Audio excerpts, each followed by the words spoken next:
तेने ब्रह्महृदायादिकवये सूरयः तेजो वारिमृदां यथा विनिमयो यत्र त्रिसर्गो मृषा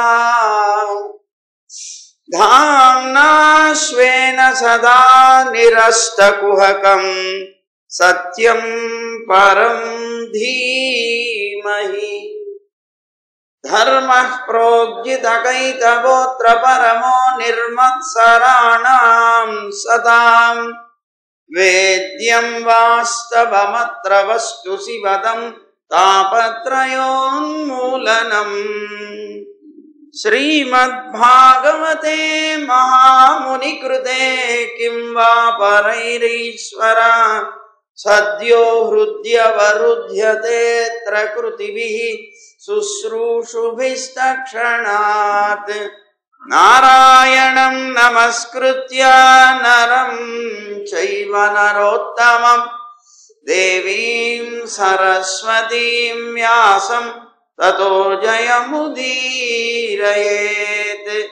यं प्रव्रजन्तमनुपेतमपेतकृत्यं द्वैपायनो विरहकातराजुहाव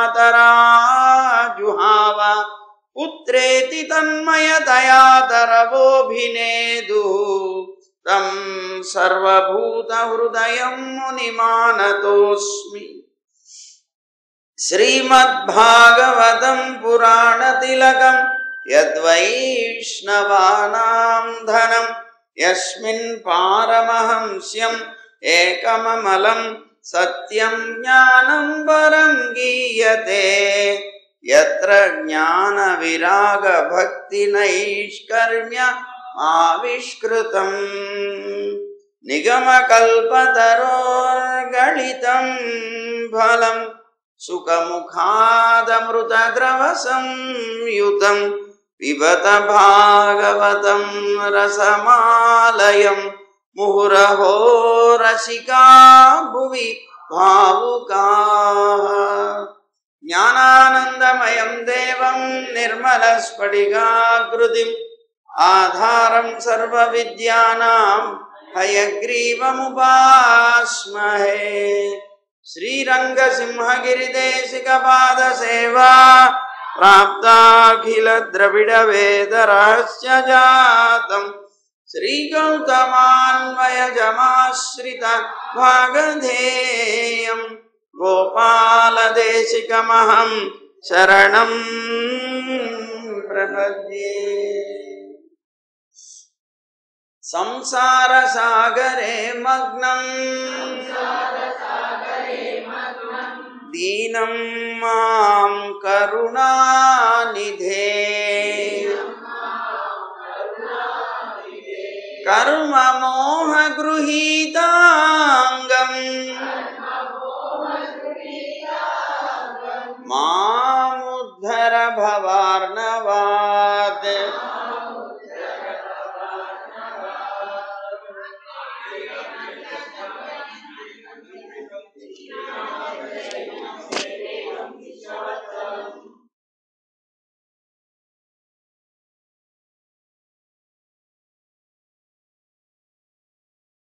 जय गोविंद।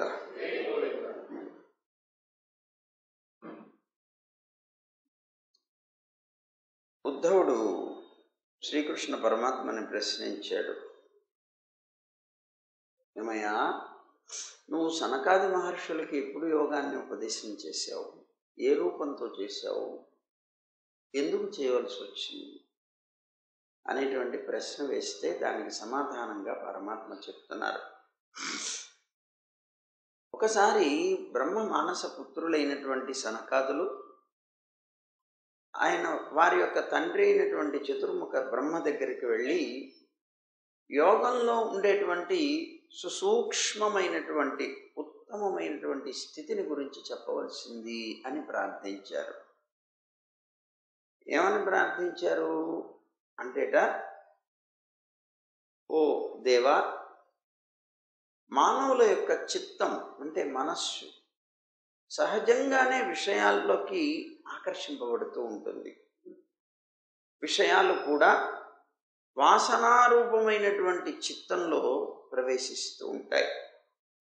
కనుక విషయాల్ని అతిక్రమించాలి అనుకున్నటువంటి ముముక్షు ఎవరైతే ఉంటారో, విషయాల్ని దాటిపోవాలి, విషయాన్ని మనసులోకి తెప్పించుకోకూడదు, నిలుపుకోకూడదు అనుకునేటువంటి ముముక్షు, మోక్షమందు ఆసక్తి కలిగినటువంటి వ్యక్తి ఆ విషయాన్ని, ఆ చిత్తాన్ని, పరస్పర సంబంధం ఏదైతే ఉన్నదో ఈ రెండిటికి కూడా, వాటిని నాశనం చేసుకునేటువంటి విధానం ఏమిటి అని అడిగారు.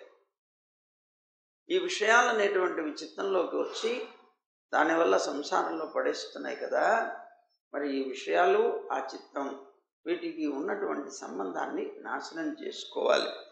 అది ఎలా సాధ్యం అని అడిగాడు.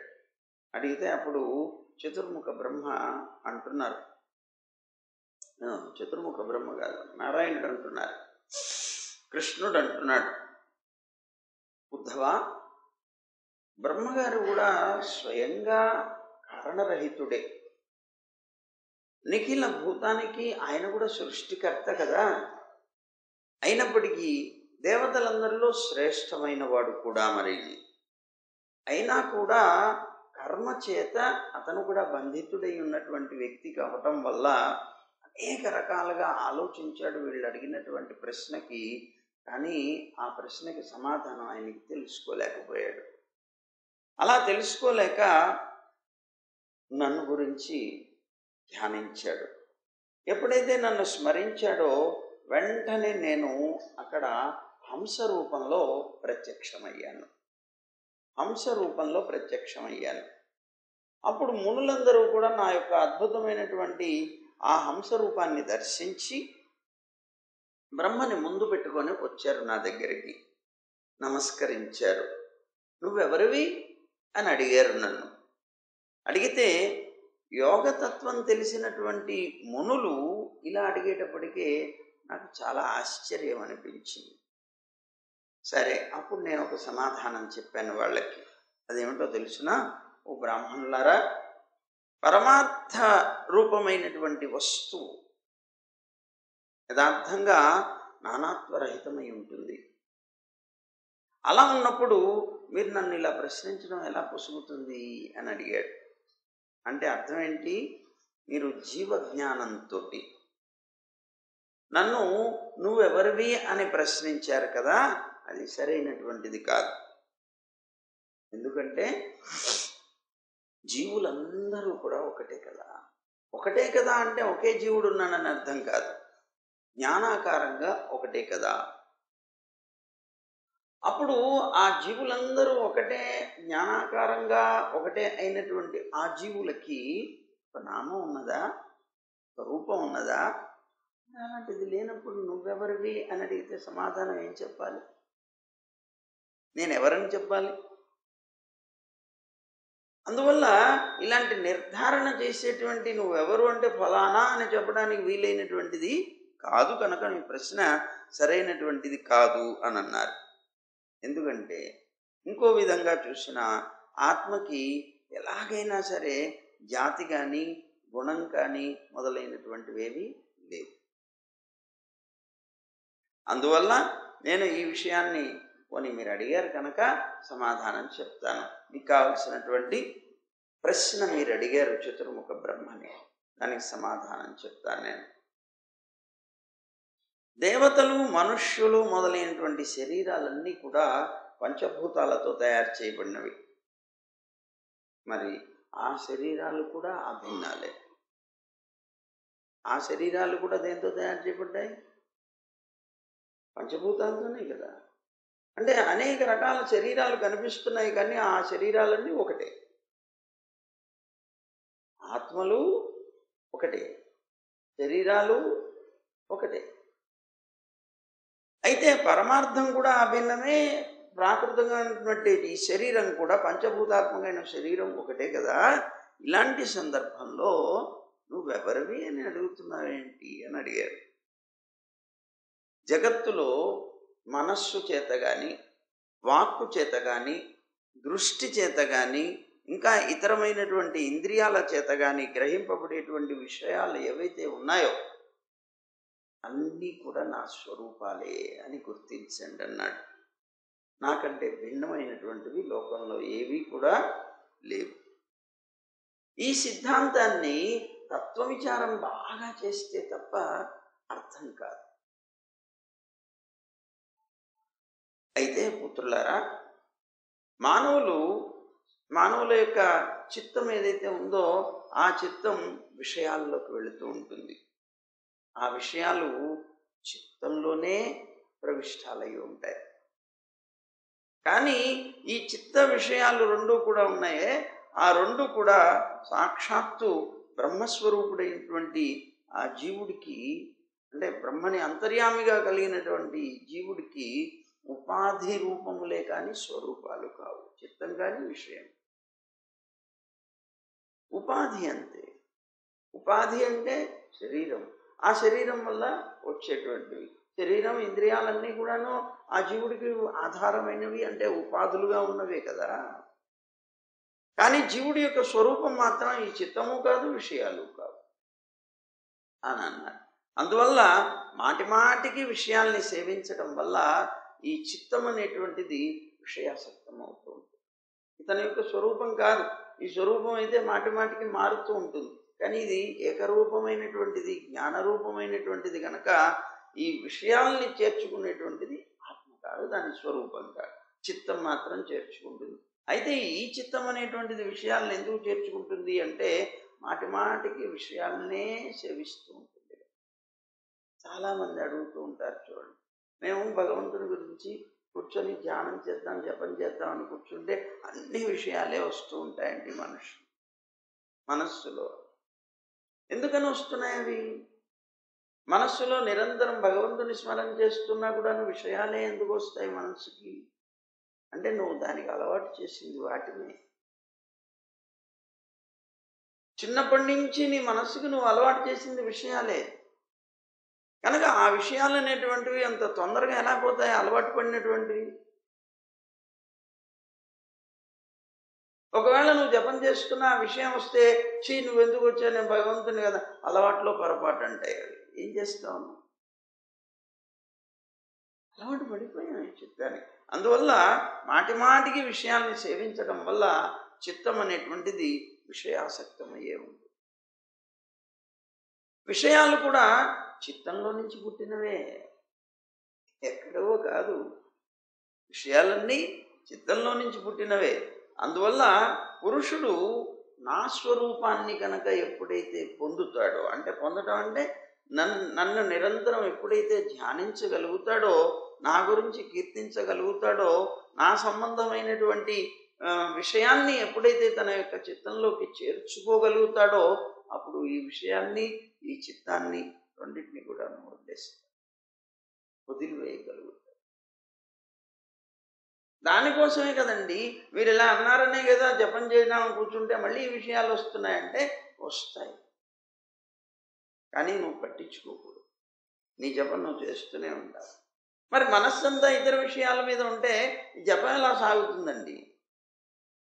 ఎంతసేపు సాగితే అంతసేపు సాగించు. దాని పట్టుదల దానిదైతే నీ పట్టుదల నీది.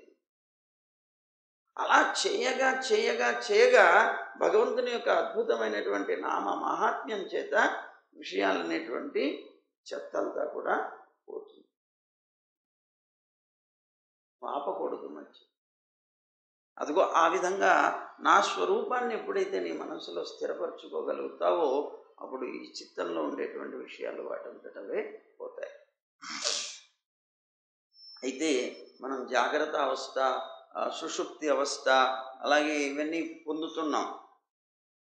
ఆ ఉండేటువంటి జాగ్రత్త కానీ, స్వప్న కానీ, సుషుప్తి కానీ అవస్థలు మూడు కూడా సత్వ రజస్తమో గుణాల వల్ల కలిగినటువంటి బుద్ధి వృత్తులు మాత్రమే. జాగ్రత్తావస్థలో ఉన్నా అదే, నేను నిద్రావస్థలో ఉన్నా, స్వప్నావస్థలో ఉన్నా, ఏ అవస్థ అయినా సరే సత్వరజస్తమో గుణాల వల్ల కలిగేటువంటి బుద్ధి వృత్తే అది. ఈ వృత్తులకి సాక్షిగా ఉండడం మాత్రమే జీవుడి యొక్క పని. యథార్థంగా ఈ జీవుడు ఏంటి? ఈ వృత్తులన్నిటికీ సాక్షి. ఇది జ్ఞానం తెలుసుకోవలసినటువంటిది. అందువల్ల జీవుడు వీటికంటే విలక్షణమైన వాడు అని తెలుసుకో.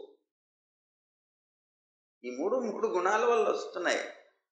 అందువల్ల నిద్రపోయేవాడు ఎవడండి? నేను కాదు. నిద్రపోయేవాడు ఎవరు? నేను కాదు, శరీరం. ఈ శరీరం నిద్రపోతుంది దేనివల్లండి? తమో గుణం వల్ల. కనుక ఈ ఉన్నటువంటి ఆ నిద్రపోయే సమయంలో ఆ నిద్రకి పూర్తిగా అవసరమైనటువంటి ఇంద్రియాలు ఈ జీవుడికి పనిచేయవు కనుక ఆ సమయంలో తాను కూడా పరమాత్మను చేరుంటాడు.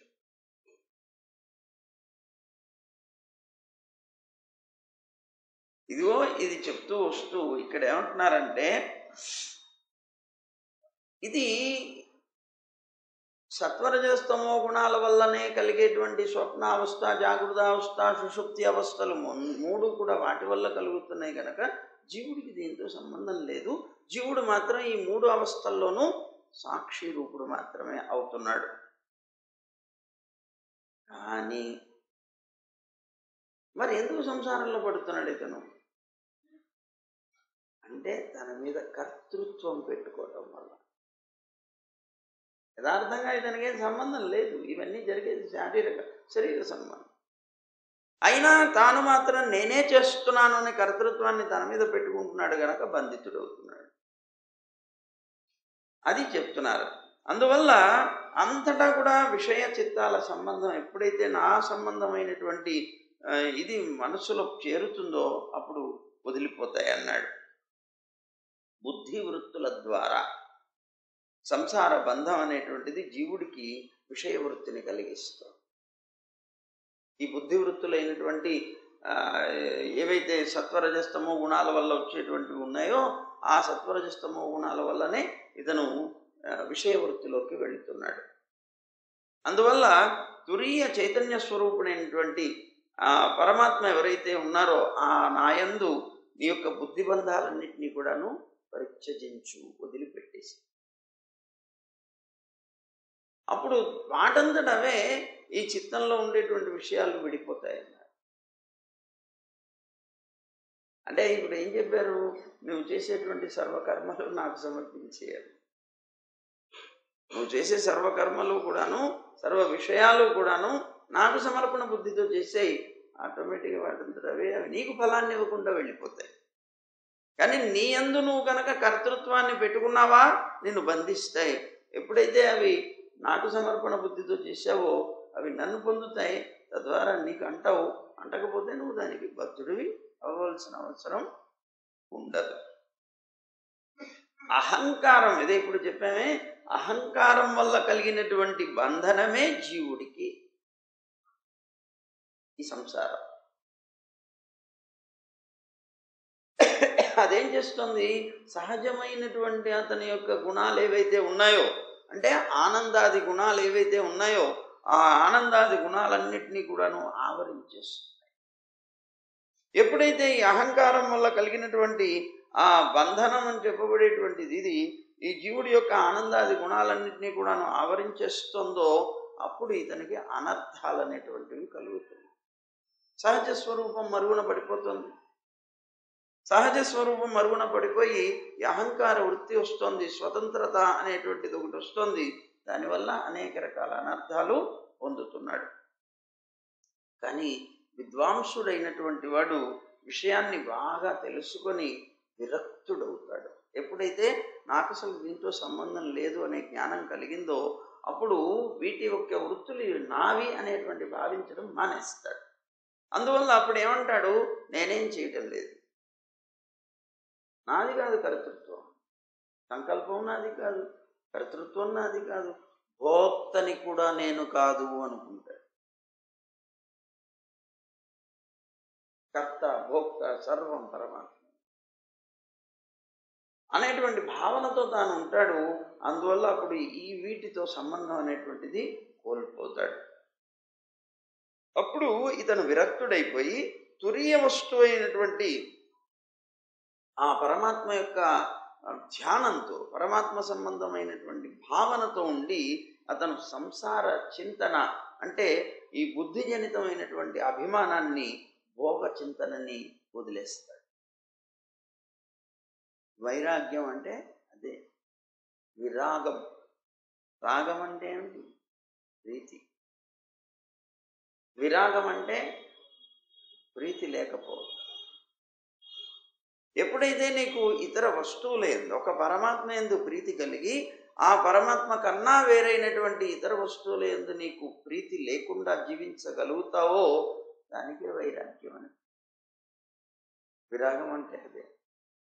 కానీ మనం కూడా విరాగులమే. మనకి విషయాల మీద రాగం, పరమాత్మ యందు విరాగం. పరమాత్మ మీద విరాగం అది ఉండకూడదు అనమాట.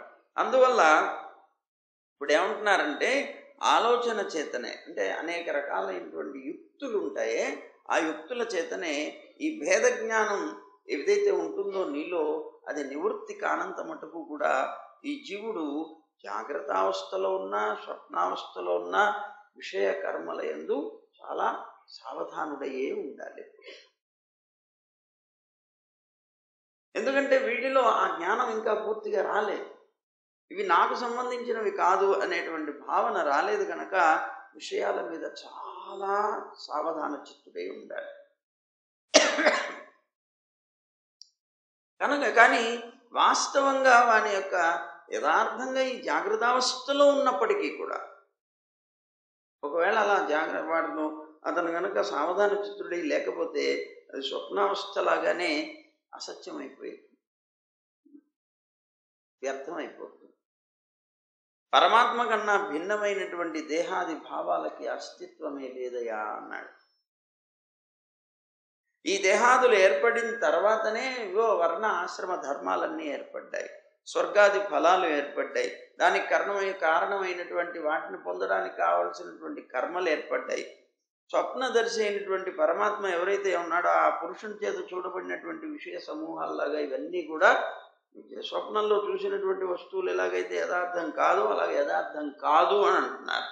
కానీ యథార్థం కాదు అవన్నీ యథార్థమే. కాకపోతే అవన్నీ అసత్యాలు కాదు, అనిత్యాలు. గుర్తుపెట్టుకోండి, రామానుజ సంప్రదాయం మనకి చెప్పేటువంటిది ఏది అంటే అసత్యం అంటే మిథ్య అయిపోతుంది. ఏమీ లేకపోతే ఇదంతా ఎలా కనిపిస్తుంది? ఉన్నదే. అసత్యం కాదు, అనిత్యం, నిత్యంగా ఉండేది కాదు. కనుక మనకు ఉడైవర్లు రామానుజులు అనుగ్రహించినటువంటి విషయంలో ప్రధానంగా కనిపించేటువంటి జగత్తంతా అనిత్యం కాదు, అది అసత్యం అనేటువంటిది కాదు. ఇది సత్యమే కానీ నిత్యం కాదు, ఎప్పుడూ మార్పు చెందుతూ ఉంటుంది. ఇది నిత్యమైనటువంటిది కాదు అన్నారు. సరే, తర్వాత జాగృత అవస్థ ఉన్నది. ఈ జాగరణ కాలంలో సర్వ ఇంద్రియాలు ఉన్నాయి, అన్ని ఇంద్రియాలు ఉన్నాయి. ఆ ఇంద్రియాలన్నిటి చేత వెల్లడైనటువంటి క్షణికమైనటువంటివి బాల్యమని, లేకపోతే తరుణావస్థ అని, కుమారావస్థ అని అనేక రకాలైనటువంటి అవస్థలు ఉన్నాయి. ఈ అవస్థలన్నీ కూడా నువ్వు మేల్కొన్నప్పుడు వస్తున్నవే. కానీ ఇవన్నీ దేనికి వస్తున్నాయి? శరీరానికి వస్తున్నాయి. కనుక ధర్మయుక్తమైనటువంటి దేహాది స్థూల విషయాల్ని ఇది గుర్తుపెట్టుకో. ఇవి వచ్చే అవస్థలన్నీ లేదా వికారాలన్నీ శరీరానికే కలుగుతున్నాయి. ఈ ఉండేటువంటి గుణాల వల్ల కలిగేటువంటివన్నీ కూడా శరీరానికి సంబంధించినవే, ఆత్మకి సంబంధించినవేవి కావు. కానీ ఆత్మ ఎందుకు అనుభవిస్తున్నాడు అంటే శరీర సంబంధం వల్ల.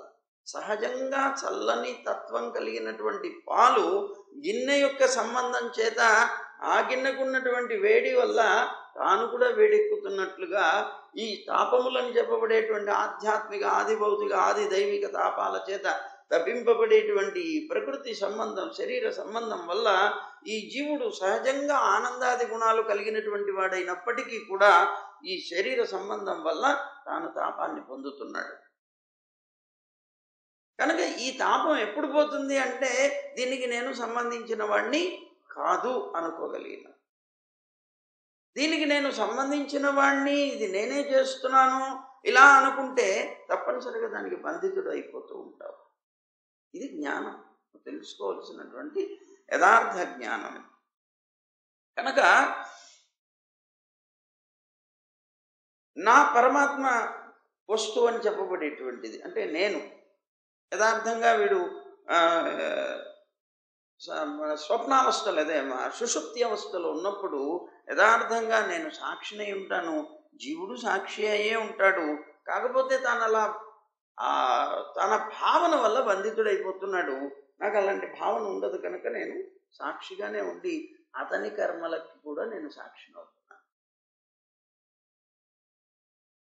అయితే ఆ పరమాత్మ చెప్పబడేటువంటి నేను ఆ సుషుప్తి అవస్థలో అన్నిటి యొక్క ఈ విషయాలన్నిటినీ కూడాను అజ్ఞానంలో లయం చేసేస్తున్నాను. ఇలా ఆలోచించి ఎవరైతే నా అవిద్య చేత నాయందే కల్పితాలు అవుతున్నాయి అని నిర్ణయించుకోగలుగుతాడో, ఇవన్నీ నా అజ్ఞానం చేతనే నాలో కల్పితాలు అవుతున్నాయి, ఈ విషయాలన్నీ కూడా నాలో వచ్చేస్తున్నాయి అని తెలుసుకున్నటువంటి వాడు తన అనుమానం చేత కానీ లేకపోతే పెద్దలైనటువంటి వారి యొక్క సదుపదేశం వల్ల కానీ తెలుసుకోవచ్చు.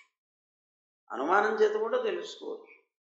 యథార్థంగా ఆత్మ ఇలాంటిది అన్నారే, మరి అలాంటిది అయినప్పుడు నేనెందుకు ఇలా అనుభవిస్తున్నాను అని తన అనుమానం చేత కూడా నాకు సంబంధించింది కాదు అనే జ్ఞానాన్ని పొందొచ్చు. లేకపోతే అబ్బాయి ఇది అని వివరించి చెప్పేటువంటి గురువు యొక్క ఉపదేశం వల్ల కూడా తెలుసుకోవచ్చు. ఆ తెలుసుకునేటువంటి జ్ఞానం అనేటువంటి తీక్ష్ణమైనటువంటి ఖడ్గం చేత సంశయాలన్నింటినీ కూడాను, ఆ సంశయాలకు ఆధారం ఏది అసలు? అజ్ఞానం. ఈ అజ్ఞానం అనేటువంటి అదే ఆ అజ్ఞానం అంటే అహంకారం. ఈ అహంకారం అనేటువంటి దాన్ని ఛేదించి పారేసి హృదయంలో ఉన్నటువంటి నన్ను దర్శించగలుగుతాడు. ఆ హృదయంలో స్థిరమై ఉన్నటువంటి నన్ను సేవించు. తద్వారా యథార్థమైనటువంటి స్థితితో నీకు విషయాలు, చిత్తం రెండు కూడా పోతాయి, వస్తున్నాయి, పోతున్నాయి. నీ అహంకారం వల్ల నువ్వు దెబ్బతినిపోతుంది. అహంకారమే కర్తృత్వానికి కారణం అవుతుంది. కనుక ఈ జగత్తంతా కూడాను మనఃకల్పితం అని అంటున్నారు. కల్పితం కాదు, అయితే నశించిపోయేది.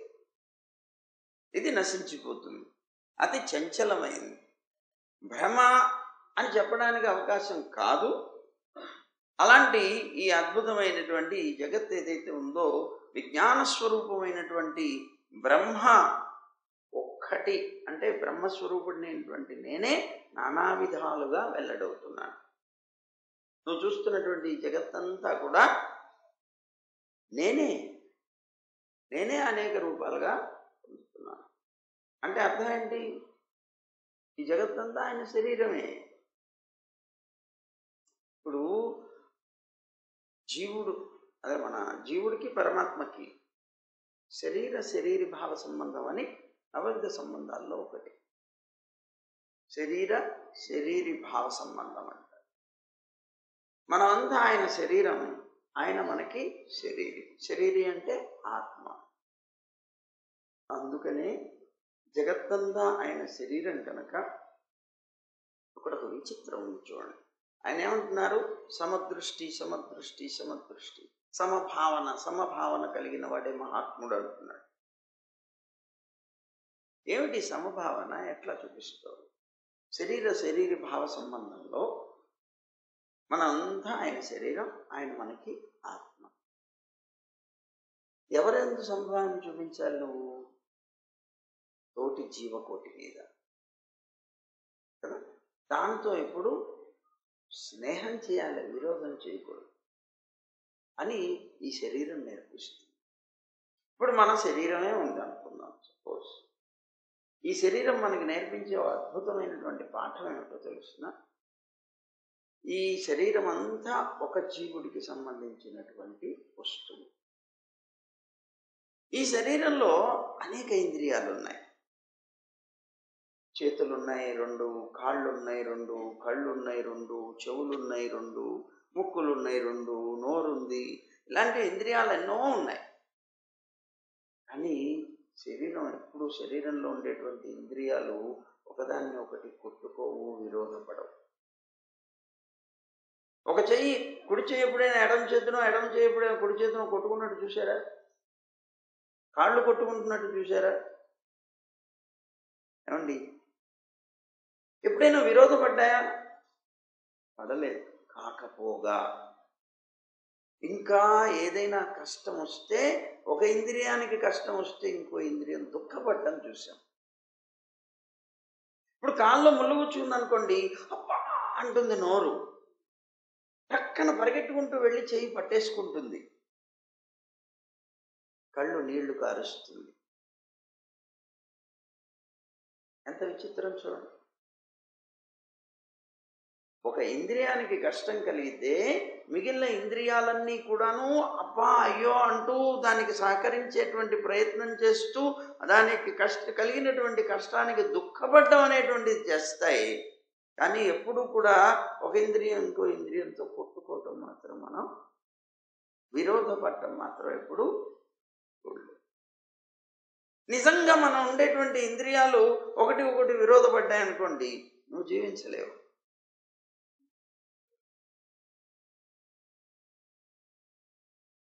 ఆ అవస్థనే పరమాత్మ పొందుతున్నాడు ఇప్పుడు. ఏమిటి ఆ అవస్థ? ఆయన శరీరంలో ఉన్నటువంటి అనేక ఇంద్రియాలను మనం అందరం, కానీ మనం మాత్రం ఒకరికొకరు విరోధపడుతూ జీవనం సాగిస్తాం. ఎప్పుడైనా నీ శరీరంలో ఉండేటువంటి ఒక ఇంద్రియం, ఈ శరీరం అనేటువంటిది ఎప్పుడు శేషభూతమైంది. దీనికి అందరికీ యజమాని ఆత్మ, జీవుడు. ఈ జీవుడికి శరీరం అంతా శేషభూతమైంది. శేషభూతమైంది అంటే ఏంటి? ఆ జీవుడికి తన ఇష్టం వచ్చినట్లు వాడుకోవడానికి వీలుగా ఉండేటువంటిది అవుతుంది. యథేష్ట వినియోగార్హత్వం శేషత్వం అని.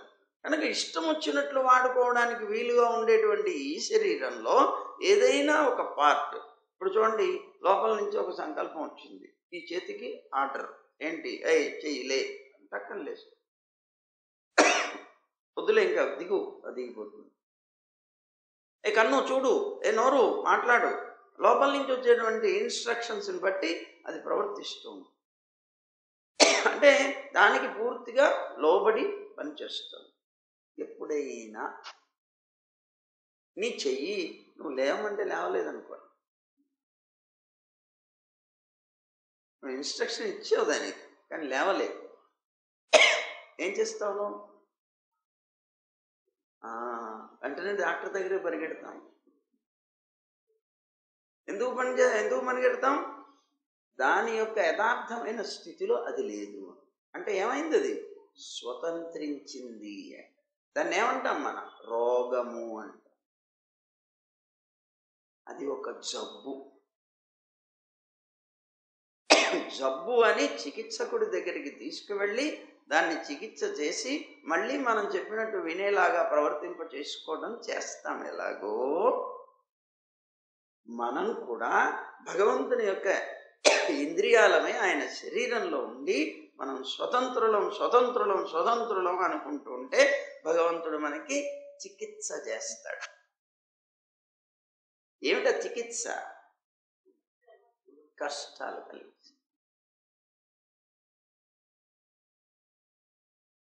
అదన్నమాట కష్టాలు.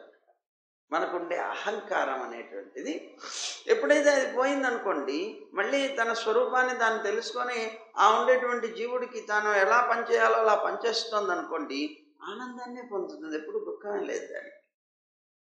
కానీ ఎప్పుడైతే తను స్వతంత్రించి దానికి ఇష్టమైనట్లుగా అతనికి వినకుండా అలా పనిచేసిందో, అప్పుడు తీసుకువెళ్తారు, అవసరమైతే దాన్ని ఖండిస్తారు, లేకపోతే దాన్ని చీలుస్తారు, దాన్ని ఏదో ఇంకా అనేక రకాలు చేస్తారు. ఎన్ని కష్టాలు పడుతుందో, లేపడానికి ఉండదు, కుంచడానికి ఉండదు, అలాగా అనేక రకాలుగా దాన్ని ఎలాగే నిలుక్కుపోయి అలా ఉండవలసి వస్తుంది. ఎన్ని రకాల ప్రాబ్లమ్స్, ఒకటి కాదు రెండు కాదు. అందువల్లనే అహంకరించినటువంటి మనం, స్వతంత్రించేటువంటి మనం, పరమాత్మ యొక్క శరీరంలో ఒకళ్ళుగా ఉన్నటువంటి మనం ఎప్పుడు కూడా సమభావంతో చూడడం అంటే అర్థం ఏంటి? నాలాంటిదే ఈ ఇంద్రియం కూడా అని ఒక ఇంద్రియం ఇంకో ఇంద్రియాన్ని అలా భావిస్తూ దాంతో విరోధపడకుండా ఉంటుంది. అందరము కూడా ఒక శరీరంలో ఉన్న ఇంద్రియాలు యూనిటీగా ఉండాలి. ఎప్పుడు ఒకళ్ళకొకళ్ళు విరోధపడకూడదని శరీరం చూపిస్తుంది మనకి అద్భుతమైనటువంటి జ్ఞానాన్ని.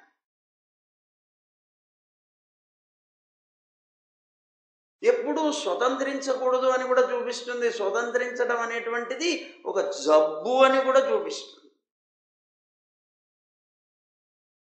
శరీరం అంటే ఎవరికి ఉపయోగపడాలి? ఆత్మకు ఉపయోగపడాలి. మనం అంతా కూడా పరమాత్మకి శరీరం అవుతున్నామంటే ఎవరికి ఉపయోగపడాలి?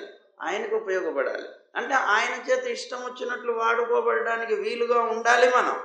అలా ఉండవలసినటువంటి మనం ఆయనకి ఇష్టమైనట్లుగా ఉపయోగపడకుండా మనం దిగు కిందకి అంటే దిగకుండా అలాగే పడుందనుకోండి, రోగం వచ్చింది, స్వతంత్రించాడు అని. స్వరూపాన్ని విస్మరించి ప్రవర్తిస్తుంది. ఇది జరిగేది మొత్తం అంతా. శరీరి భావ సంబంధం. ఆయన మనందరికీ ఆత్మ, మనందరం ఆయనకి శరీరం. శరీరంగా ఉన్నటువంటి వ్యక్తులం కనుక లోకంలో ఉండేటువంటి సర్వ ఇంద్రియాలు, పరమాత్మ యొక్క సర్వ ఇంద్రియాలు జగత్తంతా అవుతోంది కనుక అన్నిటి యందు సమభావన కలిగి ఉండు. నేను ఎలాగైతే ఈ శరీరంలో ఒక భాగాన్నో, ఇదిగో ఆ ఇంద్రియం కూడా ఈ శరీరంలో ఒక భాగమే. నాకు ఎక్కువ, దానికి తక్కువ ఏమీ లేదు. ఎందుకు? నాకు కానీ ఆ ఇంద్రియానికి కానీ ఇద్దరికి యజమాని నారాయణుడే, ఆత్మే అని ఎప్పుడైతే ప్రతి జీవిలో కూడా నన్ను నువ్వు చూడగలుగుతావో, అలా చూసి అందరికీ ఆత్మ ఆయనే, మనమంతా శరీరమే, ఎవరికి ఎవరు శత్రువులం కాదు అనేటువంటి భావన ఎప్పుడైతే పొందుతావో అప్పుడే నన్ను పొందుతావు. అదే ఉత్తమమైనటువంటి స్థితి. అంటే యథార్థ తత్వాన్ని తెలుసుకుని బ్రతుకుతున్నవాడు అవుతాడు. ఇది శరీర భావ సంబంధం. ఏదో ఊరికేనే శరీరం ఆయన, మనంత శరీరం ఆయన శరీరం, అది కాదు. ఇందులో ఉన్నటువంటి జ్ఞానం ఇది మనం నేర్చుకోవాలి. కనుక ఇప్పుడు వీడేం కావాలి? ఈ దేహాది ప్రపంచం ఏదైతే ఉందో అది కనబడినటువంటి వాస్తవమైనటువంటి వస్తువు కంటే భిన్నమైంది అని తెలుసుకొని విడవదగింది అవుతుంది అన్నాడు. వాస్తవమైన వస్తువు ఏది? పరమాత్మ. ఆత్మే కదా వాస్తవమైన వస్తువు. ఆ పరమాత్మ అనేటువంటి వాస్తవమైనటువంటి వస్తువుని తెలుసుకొని ఆ తర్వాత ఈ శరీరం మీద ఉండేటువంటి వ్యామోహాన్ని వదిలిపెట్టారు అని చెప్తున్నారు అన్నమాట. అందువల్ల మళ్ళా మోహం కలిగించకుండా జాగ్రత్త పడాలి. ఎప్పుడైతే జ్ఞానం పొందామో ఇంకా మళ్ళీ మళ్ళీ మళ్ళీ మళ్ళీ జ్ఞానం అనేటువంటిది వింటూ ఉండాలి. ఎందుకంటే ఒక్కసారిగా పోదు ఈ అజ్ఞానం అనేటువంటిది. ఎంత విన్నా ఇప్పుడు వింటున్నంతసేపు బాగుంది, ఆశ్చర్యం అని అనిపిస్తుంది. కానీ బయటికి వెళ్ళిన తర్వాత ఏం గుర్తుండదు, మళ్ళీ మామూలే. అందుకని ఏం చేయాలి? మాటి మాటికి వింటూ ఉండాలి. ఏదో ఒకసారి వినే భాగవతం అండి నేను విన్నా అంటే అయిపోయింది. ఏమైపోయింది? నీకు 100 సార్లు చెప్పినా కూడా దాంట్లో ఉండేటువంటిది మతికెక్కదు. అందుకని విని మనస్సుకి బాగా పట్టించాలి, చేయాలి తప్పని. అందువల్ల అబ్బో భాగవత సప్తాహం ఏంటండి, మా దగ్గర అయితే 70 రోజులు జరిగిపోయింది, అంత పాయింట్ టు పాయింట్ అన్నీ విన్నాం, మాకేంటి ఇంకా అవసరం లేదు అని అనుకోకండి. ఎన్నిసార్లు జరిగినా ఎంతమంది చెప్పినా వినండి. శ్రవణం చాలా గొప్పది.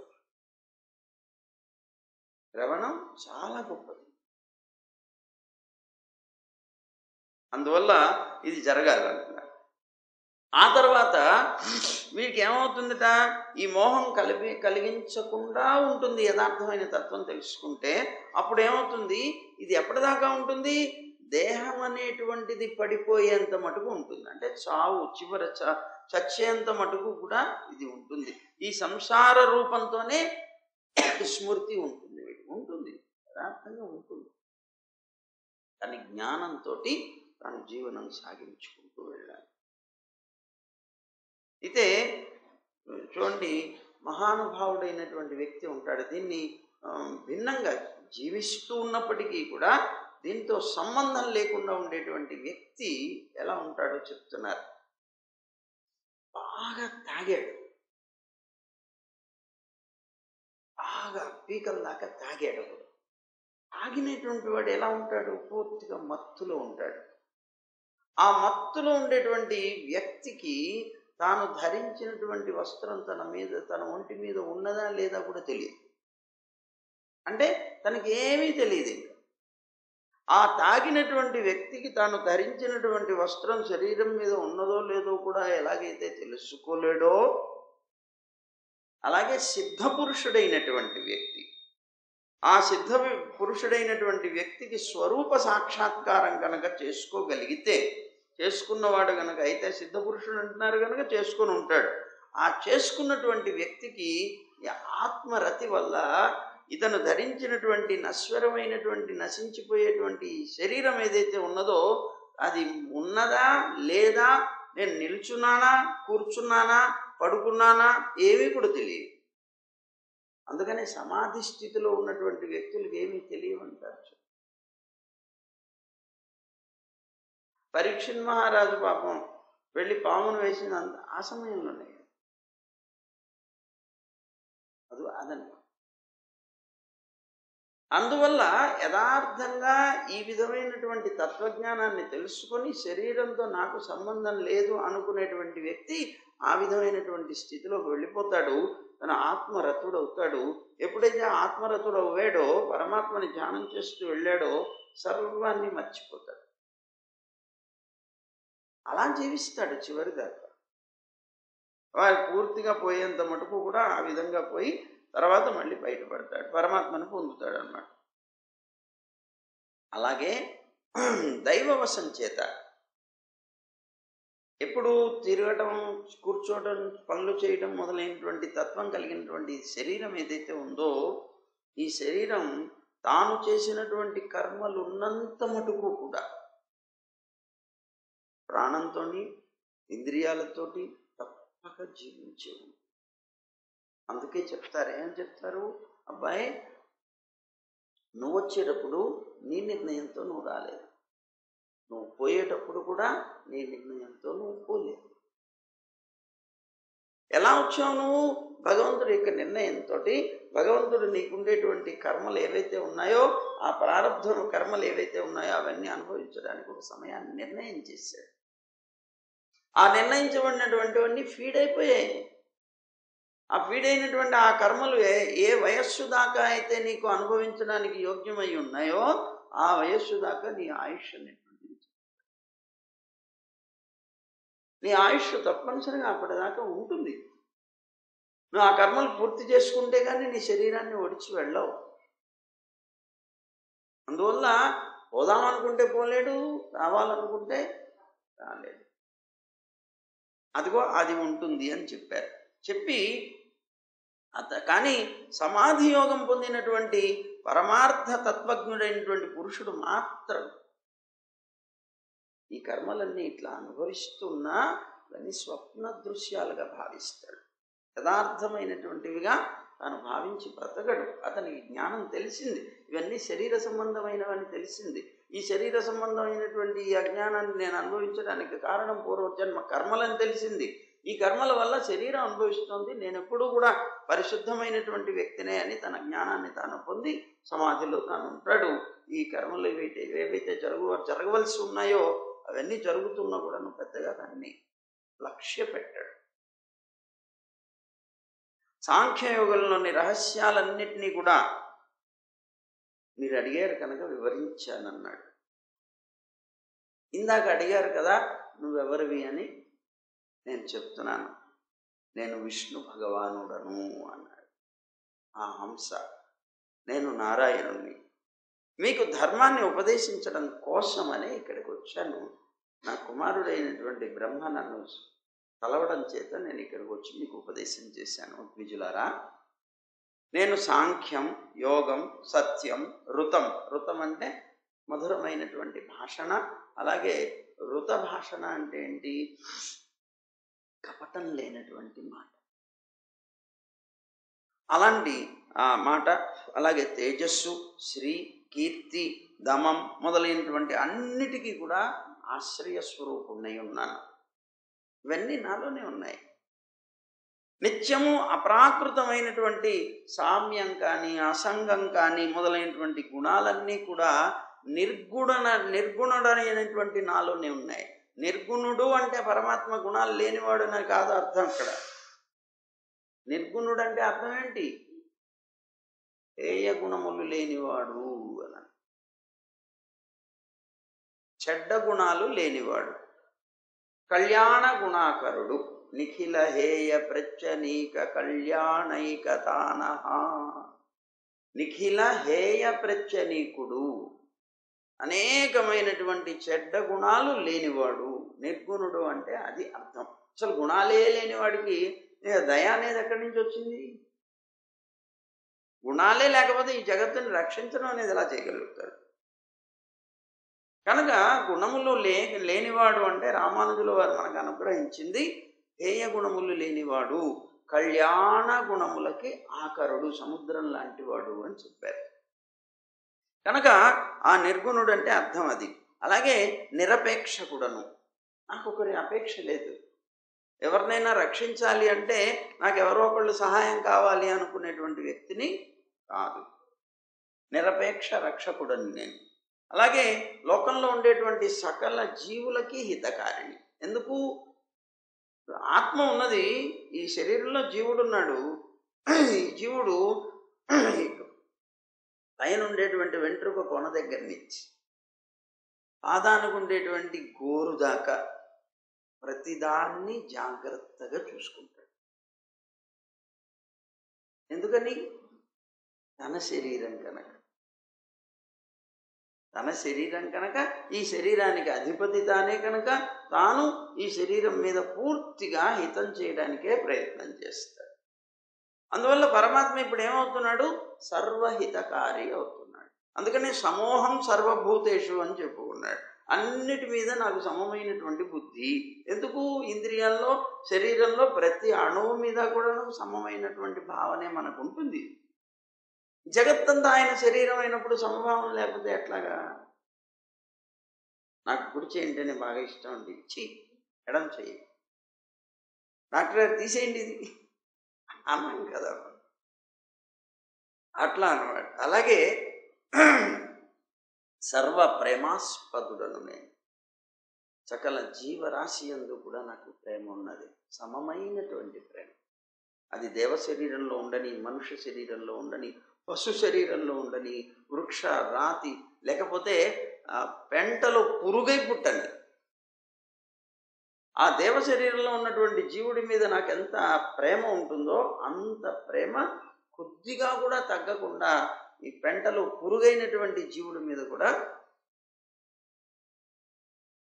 నాకు వాళ్ళ శరీరాల్ని బట్టో, వాళ్ళు చేసినటువంటి దుష్కర్మల్ని బట్టో ప్రేమ అనేటువంటిది మారటం అనేటువంటిది ఉండదు. మనకైతే మారదు. మనకి వాళ్ళ యొక్క శరీర అందాన్ని బట్టి, లేకపోతే ధనాన్ని బట్టి, లేకపోతే కీర్తిని బట్టి, లేకపోతే ఇంకొకటి బట్టి మారిపోతుంది. అది నిజమైన ప్రేమ కాదు కదా. నిజమైన ప్రేమ ఏమిటి? ఎలాంటి స్థితిలో ఉన్నా సరే అతని ప్రేమ నిరంతరం సాగుతుంది. రాక్షసుల్ని ఎందుకు చంపుతాడండి మరి? అలాంటి అసురుల్ని ఎందుకు చంపుతాడు? అంత ప్రేమ అందరి మీద సమానంగా ఉన్నప్పుడు అసురులని ఎందుకు చంపాలి ఆయన?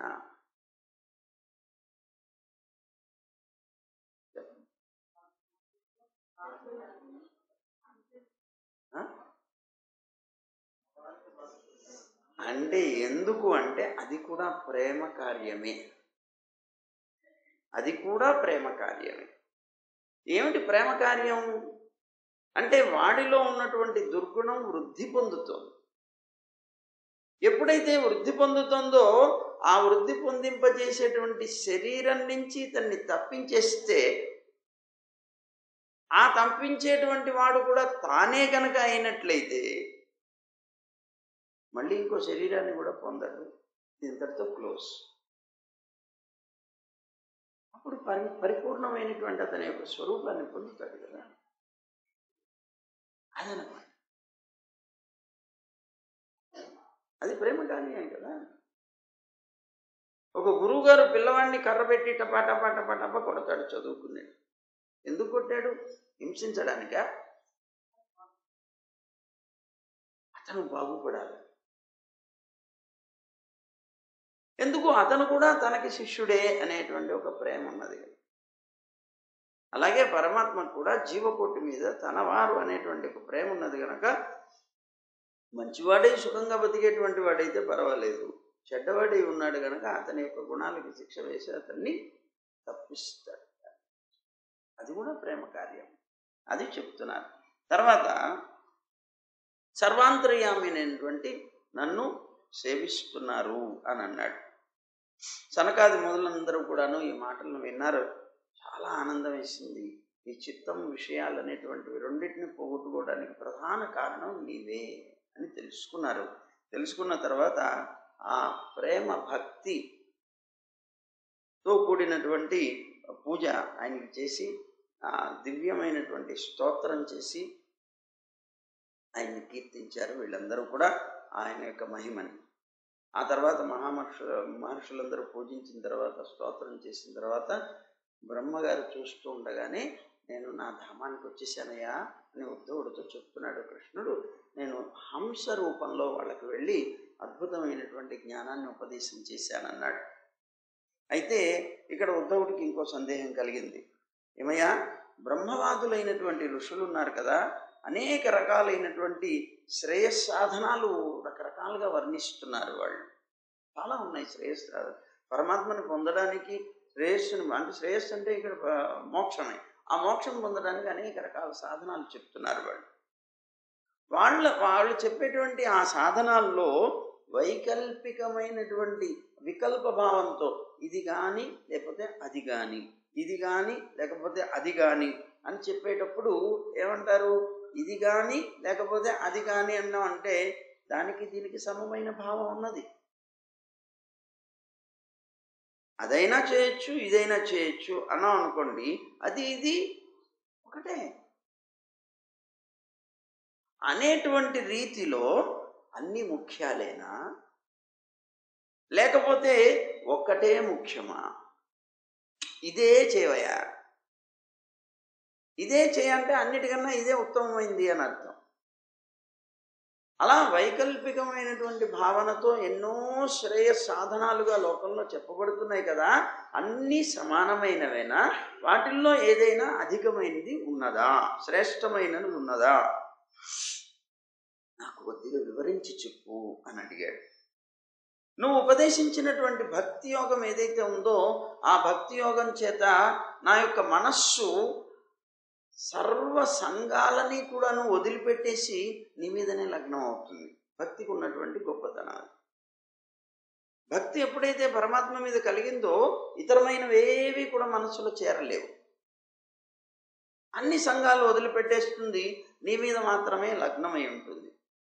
ఆ నిష్కామ భక్తి యోగం ఏదైతే ఉంటుందే ఆ నిష్కామ భక్తి యోగం అందరూ అంగీకరించిందేనా లేకపోతే నీకు ఒక్కడికే సమ్మతమా? అది అందరూ దీన్ని అంగీకరిస్తారా? ఈ నిష్కామ భక్తి యోగం ఉంటే చాలు, ఇంకేం అక్కర్లేదు అని అందరూ అంగీకరించిందేనా లేకపోతే నీకొక్కడికి మాత్రమే అది సమ్మతమైనటువంటి విషయమా? కొద్దిగా నాకు వివరించవయ్యా, అసలు ఆ భక్తి యోగం అంటే ఏమిటో కూడా వివరించమన్నాడు. అంటే అప్పుడు ఆ భగవంతుడు చెప్తున్నారు, ఉద్ధవ, లోకంలో నాకు సంబంధించినటువంటి ధర్మంతో కూడినటువంటిది ఈ వేదవాణి. నా సంబంధించినటువంటి ధర్మాలన్నింటినీ బోధించేటువంటిదే ఈ వేదవాణి. ఇది ప్రళయకాల ప్రభావం చేత ప్రళయకాలం వచ్చినప్పుడు నష్టమైపోయింది. మళ్ళీ సృష్టి ఆరంభం కాగానే నేనేం చేశాను, ఈ ఉన్నటువంటి వేదవాణిని అంతటినీ చతుర్ముఖ బ్రహ్మకి ఉపదేశం చేశాను. బ్రహ్మ తన జ్యేష్ఠపుత్రుడైనటువంటి స్వయంభూ మనువు ఎవరైతే ఉన్నారో అతనికి ఉపదేశం చేశాడు. అతని నుంచి భృగువు, అంగిరసుడు, మరీచి, పులహుడు, అత్రి, పులశ్చుడు, కర్తువు అని చెప్పబడేటువంటి 7 మహర్షులు దీన్ని పొందారు. అలాగే భృగువు మొదలైనటువంటి బ్రహ్మర్షుల నుంచి వారి యొక్క సంతానమైనటువంటి దేవతలు, దానవులు, గుహ్యకులు, మనుష్యులు, సిద్ధులు, గంధర్వులు, విద్యాధరులు, చారణులు, కింపురుషులు, కిన్నరులు, నాగులు, రాక్షసులు మొదలైనటువంటి కిందేవులు మొదలైనటువంటి వారందరూ కూడా గ్రహించారు. సర్వజీవుల యొక్క స్వభావాలు ఉన్నాయి చూశావు. ఆ స్వభావాలు సత్వరజస్తమో గుణాలని అనుసరించి, వాళ్ళ యొక్క స్వభావాలు కూడా ఎలా ప్రవర్తిస్తాయి, సత్వరజస్తమో గుణాలని అనుసరించి ఇవి రకరకాలుగా ఉంటాయి. అందుకనే అన్నీ ఒకే రకమైనటువంటి స్వభావంతో ఎవరు ఉండరు. వాళ్ళకు ఉండేటువంటి ఆయా గుణాల యొక్క ప్రకోపం వల్ల వాళ్ళ స్వభావాలు కూడా మారతాయి. ఈ వాసనల వల్ల దేవ, అసుర, మనుష్యాది భూతాలు ఏవైతే ఉన్నాయో వాటి యొక్క భూత పతులు ఎవరైతే ఉన్నారో అందుకే వారు వేరువేరుగా ఉన్నారు. అందుకే ఈ తేడాలను ఎందుకు వచ్చాయి, దేవతలని, మనుషులని, ఇవన్నీ ఎందుకు వచ్చాయి? ఆయా గుణాల చేత వాళ్ళ యొక్క స్వభావాలు మారిపోతూ ఉంటాయి కనుక ఆ ఉండేటువంటి స్వభావాలను బట్టి వాళ్ళు పొందేటువంటి దేహాలు కూడా అనేక రకాలవుతూ ఉన్నాయి. అలాగే వారి యొక్క వాసన పరంగా, అంటే ఈ సంబంధించినటువంటి వాసనానుసారంగా అనేకమైనటువంటి వ్యాఖ్యాన విషయాలు కూడా వస్తున్నాయి. వేదం చేత వ్యాఖ్యానింపబడేటువంటి విషయాలు. అందుకనే చూడండి, ఎప్పుడు కూడా దీన్ని ఏమంటారు, అందుకనే మతం అంటారు. అనేక మతాలు ఎందుకు పుట్టుకొచ్చాయి? వేదవాక్యం ఒకటే, అది చెప్పేటువంటి అర్థం ఒకటే అయినప్పుడు ఇన్ని మతాలు ఎందుకు రావాలి? అంటే వాళ్ళకు ఉండేటువంటి సత్వరజస్తమో గుణాల వల్ల వాళ్ళ యొక్క స్వభావాలు మారుతాయి. దానివల్ల వాళ్ళ యొక్క అభిప్రాయాలు భిన్న భిన్నంగా ఉంటాయి. అందువల్ల వాళ్ళు నిర్వచించేటువంటి నిర్వచనాలు కూడా వేరువేరుగా ఉంటాయి. మతం అంటే అర్థం ఏంటి? అభిప్రాయం అని అర్థం. మతం అంటే అభిప్రాయము. అంటే వేదవాక్యంలో ఈ వాక్యానికి సంబంధించినటువంటి అభిప్రాయం, నాకు ఇది ఉన్నది, అది నా మతం, ఇది నా మతం అని రకరకాలైనటువంటి అర్థాలు ఎందుకు వస్తాయండి? వేదవాక్యం ఒకటే అయినప్పుడు ఆ పదానికి ఒకటే అర్థం ఉంటుంది కదా, ఎందుకు ఇలాగ ఎన్ని రకాలైనటువంటి భావాలు వస్తాయి? అంటే అబ్బాయి, వేదవాక్యం ఒకటే, అందులో ఉండేటువంటి సంస్కృత భాషలో ప్రతి పదానికి అనేకమైనటువంటి అర్థాలు ఉన్నాయి, అనేక అర్థాలు ఉన్నాయి. ఇప్పుడు ఒక వ్యక్తికి తన యొక్క భావంలో ఒక ఆలోచన వచ్చింది. ఒక ఆలోచన వచ్చినప్పుడు ఈ ఆలోచన పరంగా ఆ వేదానికి సంబంధించినటువంటి వ్యాఖ్యానం ఇతను రాస్తాడు. తన ఆలోచన ఏదైతే ఉందో ఆ ఆలోచనకు అనుగుణంగా రాస్తాడు. అనుగుణంగా రాయటం కోసం ఆయా పదాలు ఏవైతే ఉన్నాయో ఆ పదాలకి చెప్పబడేటువంటి నిఘంటువులో చెప్పబడేటువంటి అనేక అర్థాల్లో తన యొక్క భావానికి అనుకూలంగా ఉండేటువంటి అర్థాన్ని తీసుకొని ఆ అర్థాన్ని చెప్తాడు. ఈ వాక్యానికి, ఈ పదానికి ఇది అర్థం అని ఆ పదాన్ని తీసుకొని తాను అదే అర్థంగా నిర్ణయం చేసి లోకానికి చెప్తాడు. ఇదేమిటయ్యా? ఇది నా మతం అంటాడు, నా అభిప్రాయం. అట్లా అనేకమైనటువంటి అభిప్రాయాలతోటి అనేకమైనటువంటి వ్యాఖ్యానాలు లోకంలో వచ్చాయి. అందువల్లనే అనేకమైనటువంటి మతాలు ఏర్పడ్డాయి. ఇలాగా మానవుల యొక్క స్వభావాన్ని అనుసరించి వారి బుద్ధిలో కూడా భేదం ఏర్పడింది. అందుకే మన వాళ్ళు అంటూ ఉంటారు చూడండి, పుర్రెకో బుద్ధి జిహ్వకో రుచి అని. పుర్రెకో బుద్ధి జిహ్వకో రుచి అని. అందువల్ల అన్నీ ఒకటిగా ఎప్పుడు ఉండవు. వాళ్ళకు ఉండేటువంటి సత్వరజస్తమో గుణాల యొక్క దీన్ని బట్టి. అలాగా వేదం అధ్యయనం చేయనటువంటి వారైనప్పటికీ కొంతమంది వేదాన్ని కూడా అధ్యయనం చేయరు, దాంట్లో ఏముందో తెలియదు.